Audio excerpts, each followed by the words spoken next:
ზვიად გამსახურდია გზა თავისუფლებისკენ, ასე ეწოდება ჟურნალისტ ირაკლი შონიას დოკუმენტურ ფილმს, რომლის პრემიერა დღეს ზუგდიდში კინოთეატრ ატრიუმში შედგა. ფილმი საქართველოს პირველი პრეზიდენტი ზვიად გამსახურდია სიცოცხლის ბოლო დღეებს ეძღვნება და მთლიანად დოკუმენტურ მასალებზეა აგებული. ფილმი ასევე მოიცავს ზვიად გამსახურდიას დევნილობის პერიოდს და მის გადაადგილებებს 15 სოფელში. ავტორის განცხადებით, დოკუმენტურ ფილმში გამოყენებულია როგორც ინტერნეტიდან მოძიებული, ასევე მათ მიერ შარშან ზაფხულში გადაღებული კადრები. ირაკლი შონიას თქმით, ფილმის მონტაჟი დაახლოებით 6 თვე მიმდინარეობდა.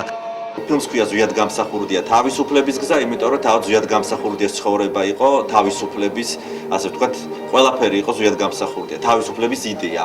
რაც შეეხება ფილმს, მე უპირისპირდები იმ ადამიანებს, ვინც ამბობს, რომ ეს იყო მათამკვლელი ომი ან სამოქალაქო ომი, ეს იყო რუსული იმპერიის შეტევა დამოუკიდებელი საქართველოს წინააღმდეგ და ის მოვლენები, ასე ვთქვათ, რაც წინ უძღოდა ეს ტრაგიკული მოვლენები, რომელიც დასრულდა ტრაგიკულად ჯიხაშკარში ზვიად გამსახურდიას მკვლელობით.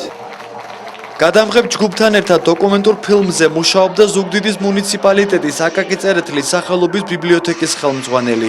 მადონა მაკაცარიას განცხადებით, ფილმი უაღრესად მნიშვნელოვანია მომავალი თაობებისთვის.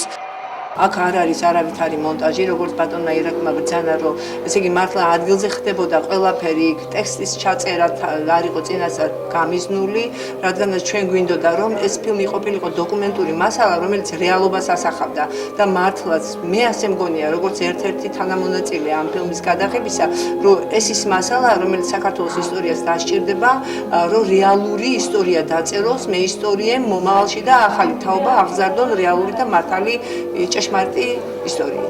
ზუგდიდამდე დოკუმენტური ფილმის პრემიერა თბილისში საჯარო ბიბლიოთეკის საკონფერენციო დარბაზში შედგა.